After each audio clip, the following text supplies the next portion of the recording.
Republicans have little power in New York state government right now. They're mostly onlookers in the budget process, which of course means Democrats and Governor Kathy Hochul in particular will have to answer for it in elections in November.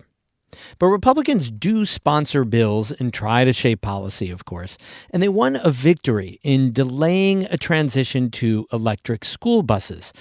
We talked to a North Country Republican about that and other issues on today's Story of the Day. Support for Story of the Day comes from Morja Wealth Management, serving the North Country for 3 generations. MorjaWM.com.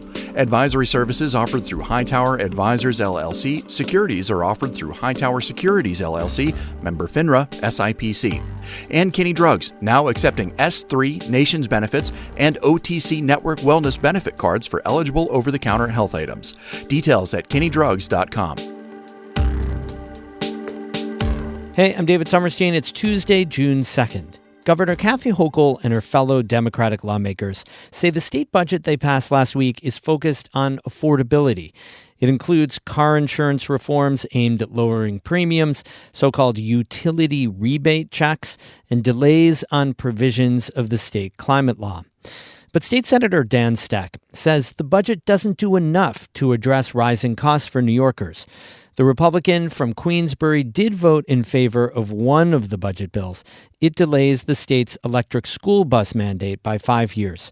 Stec spoke with Champlain Valley reporter Kara Chapman about that bill and what else he would have wanted to see in this year's state budget. Look, as far as I'm concerned, this gives me 5 more years to continue to push to get rid of this mandate. I will be shocked if 5 years from now, technology has changed so much and our electric grid is so much more resilient that this electric bus mandate makes sense. But in the meantime, it gave immediate relief to schools that were really getting a lot of pressure to shift over their fleet from diesel buses to electric buses that cost 3 times as much, that are less reliable, that have safety concerns, but more importantly, they have range issues. And in a district that's cold with big school districts like a North Country district, they made no sense. Another criticism you had for this year's budget is that it doesn't include reforms to address correction officer safety and staffing in the state's prisons. So what would you have wanted to see either included in the budget or addressed in this session and other bills? Well, I'm glad that one of the bills did include the death gamble. That was something that I and others that represent COs have been wanting to see done in a long time. It did get included in a budget bill this year. But, as far as the safety concerns, it's been 15 months since the strike. And the strike was ended because Governor Hochul promised corrections officers, hey, we are going to put together a panel and we are going to take a hard look at your concerns about halt and staffing, and we're going to make improvements. That's what got them to go back to work. And 15 months later, not a single piece of legislation standalone. And I've got several that they could have picked from that would have addressed halt, that would have addressed contraband issues. The only thing that is included in the budget is another $535 million for the National Guard. So we are still in a state of emergency 15 months later. We've got about 2,800 National Guard members spread out throughout our correctional facilities. They're not trained to be COs. They're not qualified. They don't want to be COs, but they're a set of eyes and a body. But we are spending $535 million, and literally I've done the math, and for about half that money, we could hire 3,000 COs. We're short about 3,000 COs. If you could convince 3,000 people to take that job, but they're not rushing to take that job because the word is out that it isn't a safe environment anymore. Can you just explain, as simply as you can, what the death gamble is? There's a disincentive to continue to work past your retirement age because if you die while you are still working, you don't get the death benefit that you would have gotten. And so correcting that would allow, hey, if you're working past your retirement age and you die, your spouse still would get the death benefit. Aside from, the death gamble change and also the delay on the electric school bus mandate, what do you see as positives for the North Country in the budget? I think that Tier 6 was a step in the right direction. The death gamble was a good thing. Locally, I'm very pleased that $12.5 million was allocated to the town of Tupper Lake for their wastewater problem. They have an infrastructure need there. That $12.5 million will go a long way. I'm glad that CHIPS funding, the highway funding, went up. I think that's a good investment. The legislative session is scheduled to end on June 4th. That's just a few days for legislators like yourself to consider non-budget bills. What are you prioritizing and what are you having to shelve? Right now, the focus I'll have will be on these local bills that local towns or counties have asked for: residency requirements, grant eligibility bills, tax extenders, housekeeping kind of, meat and potatoes of needs of local counties in my Senate district. We'll get most of those through.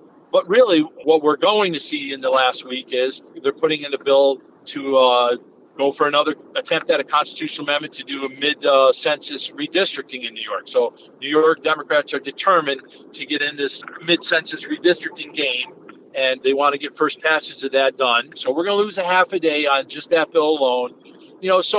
If the Senate and Assembly Democrats want to pursue some of the more controversial legislation that they haven't gotten to yet because the budget's 2 months late, then that will take away from the less exciting meat and potatoes, housekeeping, large volume of work that we haven't done. That was State Senator Dan Stec, who represents all of Clinton, Essex, Franklin, and Warren counties and parts of St. Lawrence and Washington counties. He spoke with Kara Chapman.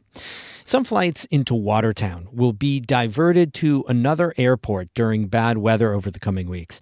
WWNY-TV reports the main runway at the Watertown airport is under construction.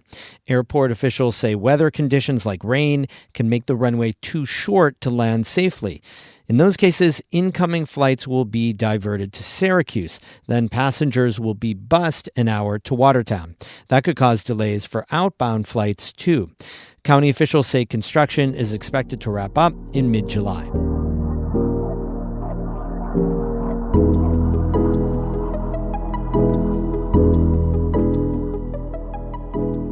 For much of the past week, the sound of throaty motorcycles echoed across the Adirondacks and the whole North Country, really.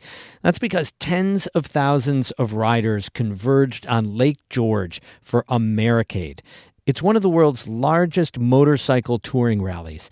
The annual event draws motorcycle enthusiasts from across the country for scenic rides, live entertainment, bike showcases, and other events throughout the village of Lake George. David Escobar stopped by this year's block party during a freestyle motorcycle stunt show, and he sent back this audio postcard. I'm just walking down Canada Street in Lake George right now. Might be a little hard to hear me considering the competing noise that's going on. If you just look up and down the main drag of Lake George, motorcycle after motorcycle. Some are for sale, some are for riding. All I know is it's loud.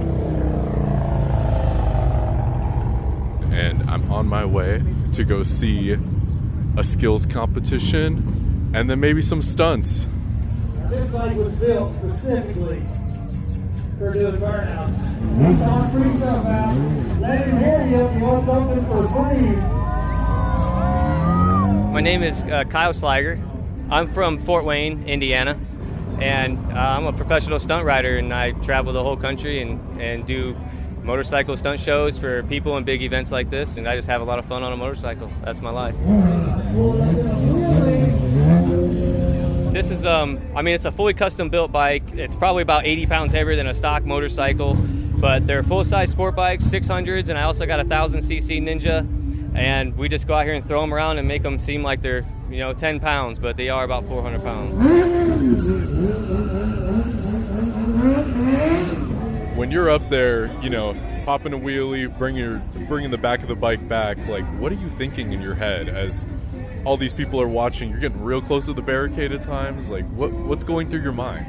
Honestly, we're just having fun because this is very natural to us. Like, just like anybody, put a pair of shoes on and walking down the sidewalk, for us to roll on the front wheel or do a wheelie is that natural to us because we've done it so many times. So we're just out here having a good time. We are actually in mid-tricks most of the time, looking at their face reaction. We're just trying to see how they're liking it, what they like, what they see, and so we're just having just as much fun as they are.